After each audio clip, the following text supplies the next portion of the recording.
ನಮಸ್ಕಾರ, ನಾನು ಶಂಕರ ಹೆಗಡೆ. ಇವತ್ತೊಂದು ಸುಲಭದ ವಿಡಿಯೋ ಮಾಡಿ ತೋರಿಸ್ತಾ ಇದ್ದೇನೆ.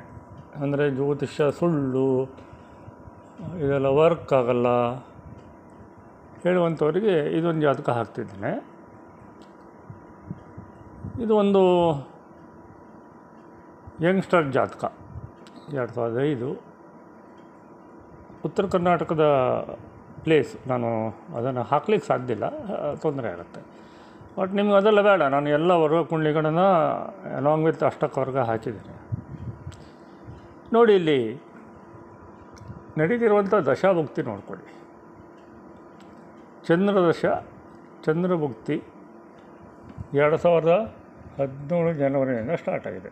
ದಶ ಭುಕ್ತಿ ಬಿಟ್ಟು ಬಿಡಿ. 2017 ಸೆಕೆಂಡ್ ಹಾಫಿಂದ ಕುಜ ಸ್ಟಾರ್ಟ್ ಆಗಿದೆ, ಕುಜಭುಕ್ತಿ. ಈಗ ನೀವು ರಾಶಿ ಕುಂಡ್ಲಿಗೆ ಬಂದರೆ ನಾನು ಅದೇ ಹೇಳಿದೆ ನೋಡಿ. ಚಂದ್ರ 6ನೇ ಮನೆ ಅಧಿಪತಿ, ಉಪಚಯಾಧಿಪತಿ, ಮತ್ತೊಂದು ಉಪಚಯದಲ್ಲಿ 11ನೇ ಮನೆ ಅಂದು ದೊಡ್ಡ ಮನೆ, ಅದು ತುಂಬ ಒಳ್ಳೆಯದಾಗತ್ತೆ ಅಂತ.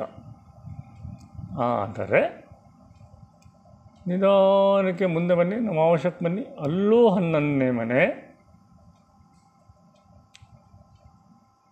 ಅದಕ್ಕೆ ಗುರು ದೃಷ್ಟಿ ಬೇರೆ ಆಗಿದೆ. ದಶಾಂಶಕ್ಕೆ ಬನ್ನಿ.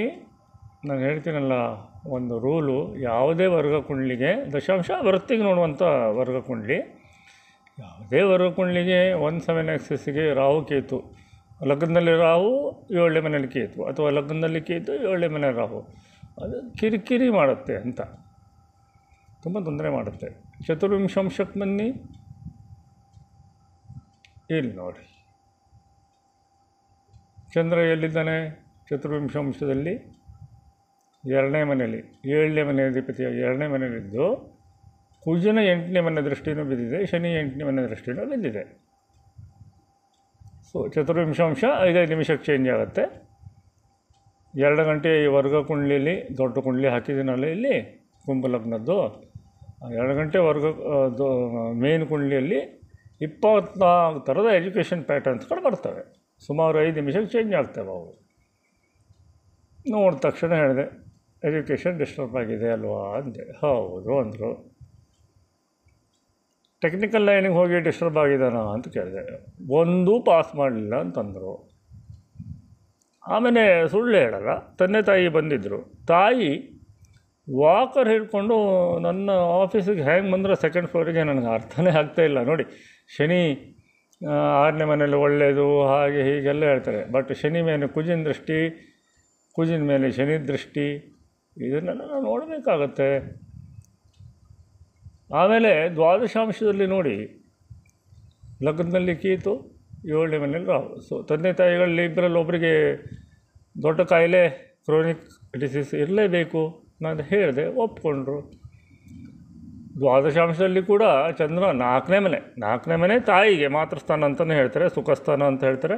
ಸುಖಸ್ಥಾನಲ್ಲಿ ಬಿಟ್ಬಿಡೋಣ. ಚಂದ್ರ ಬೇರೆ ತಾಯಿಗೆ ಕಾರಕ. ಆತ ಬಂದು ದ್ವಾದಶಾಂಶದಲ್ಲಿ 6ನೇ ಮನೆಗೆ ಹೋಗಿ ಮಂಗಳನಿಂದ ಸೇರಿಕೊಂಡು ಬಾಧೆಗೊಳಗಾಗಿದ್ದಾನೆ. ಅದೇ ಇನ್ನು ದಶಾ ಸ್ಟಾರ್ಟ್ ಆದ ತಕ್ಷಣ ಈತನ ಮಾನಸಿಕ ಕಾಯಿಲೆ ಸ್ಟಾರ್ಟ್ ಆಗಿ ಟ್ರೀಟ್ಮೆಂಟಲ್ಲಿದ್ದಾನೆ ಈತ. ಯಾಕೆ? ಚಂದ್ರ ಮುಖ್ಯವಾಗಿ ಮನಸ್ಸಿಗೆ ಮತ್ತು ತಾಯಿಗೆ ಕಾರಕ. ಇಷ್ಟೇ ಇಟ್ಕೊಳ್ಳೋಣ. ಈಗ ಇದಕ್ಕಿಂತ ಇನ್ನೂ ತುಂಬ ನಾನು ಅಡ್ವಾನ್ಸ್ಡ್ ಲೆವೆಲಲ್ಲಿ ಹೇಳೋಕ್ಕೋದ್ರೆ ನನಗೆ ಬೈತೀರಾ ನೀವು. ಏನು ಹೇಳ್ತೀವೋ ಸರಿ ಹೇಳೋ, ನಮಗೆ ಅರ್ಥ ಆಗಲ್ಲ. ನೋಡಿ, ಇದು ಜ್ಯೋತಿಷ್ಯದ ಚಾನಲ್ಲು, ನಿಮಗೆ ಅರ್ಥ ಆಗತ್ತಾ ನೋಡಿ.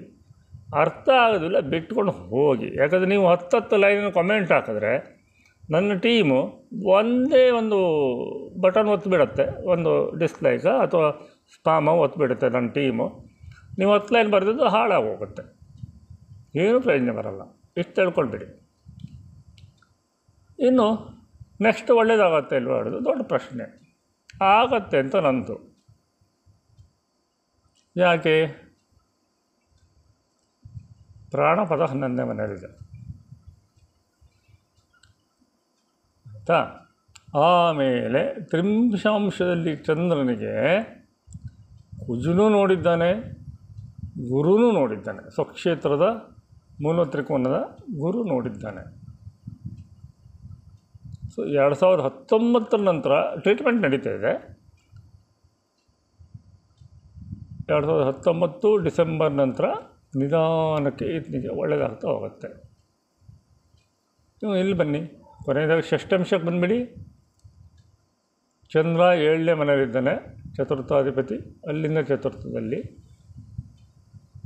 ಅದಕ್ಕೆ ಗುರು ದೃಷ್ಟಿ ಆಗಿರೋದೇನು, ಗುರು ಅಫ್ಲಿಕ್ಟೆಡ್ಡು ಆದರೂ ಅಲ್ಲಿ ಗುರು ದೃಷ್ಟಿ ಆಗಿರೋದರಿಂದ ಇವನಿಗೆ ಸರಿ ಆಗುತ್ತೆ. ನಿಧಾನಕ್ಕೆ ಡಾಕ್ಟರ್ ಟ್ರೀಟ್ಮೆಂಟು ಸರಿ ಹೋಗುತ್ತೆ. ಇಷ್ಟೇ ಹೇಳಿದೆ ನಾನು, ಸರಿ ಹೋಗುತ್ತೆ, ಏನೂ ಟೆನ್ಷನ್ ಮಾಡ್ಕೊಳ್ಬೇಡಿ, ಆರಾಮಾಗಿರಿ. ಇನ್ನು ಕಾಲಚಕ್ರದಶ ಸ್ವಲ್ಪ ಅಡ್ವಾನ್ಸ್ ಲೆವೆಲಿಗೆ ಬರಲ್ಲ. ಈಗ ನಾನು ಚರದಶ ಆಗ್ತಾಯಿಲ್ಲ, ಕಾಲಚಕ್ರ ಆಗ್ತಾಯಿದ್ದೀನಿ, ಅದನ್ನು ಕ್ರ್ಯಾಕ್ ಮಾಡಿದ್ದೀನಿ. ನಾನು ಬಿಡ್ತೀನಿ, ಒಂದೊಂದೇ ಬಿಡ್ತೀನಿ ನೋಡಿ. ಈಗ ಕಾಲಚಕ್ರದಶಲ್ಲಿ ಕರ್ಕದಶ, ಕರ್ಕದ ಅಧಿಪತಿ ಯಾರು? ಚಂದ್ರ. ರಾಶಿ ಕುಂಡಲಿಯಲ್ಲಿ ಯಾವ ಮನೆ ಅಧಿಪತಿ? 6ನೇ ಮನೆ ಅಧಿಪತಿ, ರೋಗಸ್ಥಾನಾಧಿಪತಿ. ಸೊ ಇವನಿಗೆ ಟ್ರೀಟ್ಮೆಂಟ್ ನಡೀತಿದೆ ರೋಗಕ್ಕೆ, ಮನೋರೋಗಕ್ಕೆ, ಬೈಪೋಲಾರ್. ಇಷ್ಟೇ ಇಟ್ಕೊಳ್ಳಿ, ನಿಧಾನಕ್ಕೆ ಒಂದೊಂದೇ ಹೇಳ್ಕೊಡ್ತಾ ಹೋಗ್ತೀನಿ. ನಿಮಗೆ ಜ್ಯೋತಿಷ್ಯ ಬರೋಲ್ಲ ಅಂತ ಬಿಟ್ಬಿಟ್ರಿ. ನಿಮಗೆ ರಾಶಿ ಕುಂಡಿ ಪ್ರೆಡಿಕ್ಷನ್ ಬೇಕು, ನನ್ನ ರಾಶಿಗೇನೋ, ನನ್ನ ಮಗನ ರಾಶಿಗೇನೋ, ನನ್ನ ಹೆಂಡತಿ ರಾಶಿಗೇನೋ ಬೇಕಿದ್ರೆ ನನ್ನ ಚಾನಲ್ ದಯವಿಟ್ಟು ನೋಡಬೇಡಿ. ನೀವು ನೋಡಲೇಬೇಡಿ, ಸಬ್ಸ್ಕ್ರೈಬು ಮಾಡಬೇಡಿ, ಬಿಟ್ಬಿಡಿ. ಇದು ಜ್ಯೋತಿಷ್ಯ ಚಾನಲ್ಲು. ನಾನು ಟೆಕ್ನಿಕಲಿನೇ ಇನ್ನೂ ಹೆಚ್ಚು ಮಾತಾಡ್ತೀನಿ, ಸುಲಭದ ಪರಿಹಾರಗಳನ್ನು ಕೊಡ್ತಾ ಹೋಗ್ತೀನಿ. ಇನ್ನೊಂದು ಸುಲಭದ ಪರಿಹಾರ ಇತ್ತಪ್ಪ, ಇದು ಎಷ್ಟು ಸರಿನಾ ಎಷ್ಟು ತಪ್ಪ ನನಗೆ ಗೊತ್ತಿಲ್ಲ. ನನ್ನ ಅಮ್ಮನಿಗೆ ಬೇರೆ ಒಬ್ಬರು ಜ್ಯೋತಿಷ್ಗಳ ಮಗಳೇ ಹೇಳ್ಕೊಟ್ಟಿದ್ದು, ದೊಡ್ಡ ಜ್ಯೋತಿಷ್ಗಳ ಮಗಳೇ ಹೇಳ್ಕೊಟ್ಟಿದ್ದು. ನಮಗೆ ಬಾಡಿಗೆ ಮನೆಯಿಂದ ಸ್ವಂತ ಮನೆಗೆ ಹೋಗಬೇಕು ಅಂತಂದರೆ, ನಾವು ಆ ಬಾಡಿಗೆ ಮನೆಯನ್ನು ಬಿಟ್ಟು ಬರಬೇಕಿದ್ರೆ ಒಂದು ಕಾಗದಲ್ಲಿ ಒಂದು ಸ್ವಲ್ಪ ಉಪ್ಪು, ಕೆಂಪು ಮೆಣಸು, ಸಾಸಿವೆ ಹಾಕಿ ಅಲ್ಲಿ ಕಟ್ಟಿಟ್ಟು ಬರಬೇಕಂತೆ. ಆಗ ನಮಗೆ ಸ್ವಂತ ಮನೆ ಆಗತ್ತಂತೆ. ನಾನೇನು ಅದನ್ನು ಮಾಡಲಿಲ್ಲ, ಯಾಕಂದರೆ ನಾನು ಇಲ್ಲಿವರೆಗೆ 3 ಬಂಗ್ಲಾಗಳಲ್ಲಿ ಉಳ್ಕೊಂಡಿದ್ದೀನಿ. ಯಾರೋ ಒಬ್ಬರು ನನಗೆ ಗುಡಿಸ್ಲಲ್ಲಿದ್ದೆ ನಾನು ಅಂತ ಹಾಕಿದ್ರು ಕಾಮೆಂಟು. ಸ್ವಾಮಿ, ನಾನು ಯಾವ ಗುಡಿಸ್ಲಲ್ಲೂ ಇರಲಿಲ್ಲ. ಬೆಂಗಳೂರಲ್ಲಿ ನಾನು ಉಳಿದಿದ್ದೆಲ್ಲ ಒಳ್ಳೊಳ್ಳೆ ಮನೆಗಳಲ್ಲೇ. ನನ್ನ ತಂದೆಯವರ ಕಷ್ಟದ ಜೊತೆಗೇ ನನ್ನ ಮನೆಯನ್ನು ನಾನು ಚೆನ್ನಾಗಿ ಮೇಂಟೈನ್ ಮಾಡಿದ್ದೀನಿ. ಆಗಲೂ ನಾನು ಬಾಡಿ ಗಾರ್ಡ್ಸ್ ಇದ್ದರು, ಯಾರಿಗೂ ಗೊತ್ತಾಗ್ತಾ ಇರಲಿಲ್ಲ. ಅಡುಗೆಯವರು ಇದ್ದರು, ಆಗಲೂ ಕೂಡ ಎಲ್ಲ ಥರದ ಅಸಿಸ್ಟೆಂಟ್ಸ್ಗಳು ಆಗಲೂ ಇದ್ದರು ನನಗೆ. ದೇವ್ರು ನೋಡ್ಕೊಂಡಿದ್ದಾನೆ. ನಾನು ಅಂತ ಹೇಳ್ಕೊಳ್ಳಲ್ಲ. ಶ್ರೀಧರ ಸ್ವಾಮಿಗಳು ನನಗೆ ಇಲ್ಲಿ ಹೋಗುವಂತ ಕಳಿಸಿದ್ದು ಅವ್ರ ಪ್ರಕಾರ ನಡೀತಾ ಇದೆ. ಅಹಂಕಾರ ಅಲ್ಲ ಇದು, ದೇವರ ಅನುಗ್ರಹ ಅಂತ ಹೇಳ್ತಾ ಇದ್ದೀನಿ. ದೇವರನ್ನು ನಂಬ್ಕೊಳ್ಳಿ ನೀವು, ನಿಮಗೂ ಹೀಗೆ ಸಿಗ್ಬೋದು, ಯಾರಿಗೆ ಗೊತ್ತು. ಇಷ್ಟೇ ಹೇಳ್ತಿದ್ದೀನಿ. ಮುಂದೆ ಮತ್ತೊಂದಿಷ್ಟು ಹೇಳಿಕೊಡ್ತೀನಿ. ಸಿಂಪಲ್ ಜ್ಯೋತಿಷ್ಯ ಸ್ವಲ್ಪ ಕಲ್ತ್ಕೊಳ್ಳೋಣ. ಇದು ಉಪ್ಪು ಮತ್ತು ಮೆಣಸು, ಸಾಸಿವೆ ನಾನು ಮಾಡಲಿಲ್ಲ ರೀ. ನನಗೆ ಇರ್ಲಿಕ್ಕೆ ಬಿಟ್ಟಂಥ ಮನೆಯವರಿಗೆ ನಾನು ಅದನ್ನೆಲ್ಲ ಕೆಟ್ಟ ವಸ್ತು ಎಲ್ಲ ಹಾಕಿ ಬರೋದು ಬೇಡ ಅಂತ ನಾನು ಮತ್ತು ಬೆಂಗಳೂರಲ್ಲಿ ಸ್ವಂತ ಮನೆ ಮಾಡೋ ಆಸೆನೇ ಇಲ್ಲ. ನಾನು ಇರೋದೇ ದೊಡ್ಡ ದೊಡ್ಡ ಬಂಗ್ಲೆಗಳಲ್ಲಿ ಇದ್ದಿದ್ದೆ. ಒಂದಕ್ಕಿಂತ ಒಂದು ಒಳ್ಳೆ ಬಂಗ್ಲೆಗಳಲ್ಲೇ ಇರ್ತಾ ಹೋಗ್ತಾ ಇದ್ದೀನಿ. ದೇವ್ರು ನೋಡ್ಕೊತಾನೆ ನನಗೇನು. ಈ ಬಂಗ್ಲೆಗಳನ್ನು ನಾವೇನು ಮೇಲೆ ತಗೊಳ್ಳೋಕ್ಕೂ ಆಗೋಲ್ಲ.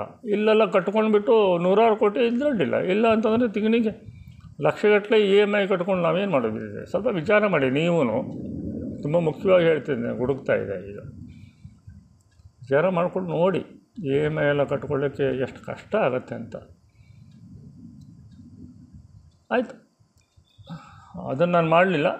ಇನ್ನು ನಾನು ಮಾಡಿದ ಪ್ರಯೋಗಗಳನ್ನು ಮುಂದಿನ ವೀಡಿಯೋಗಳಲ್ಲಿ ಸುಲಭ ಮಂತ್ರಗಳಂತ ಒಂದೊಂದು ವೀಡಿಯೋಕ್ಕೆ ಒಂದು 2-3 ಥರ ಹಾಕ್ತಾ ಹೋಗ್ತೀನಿ.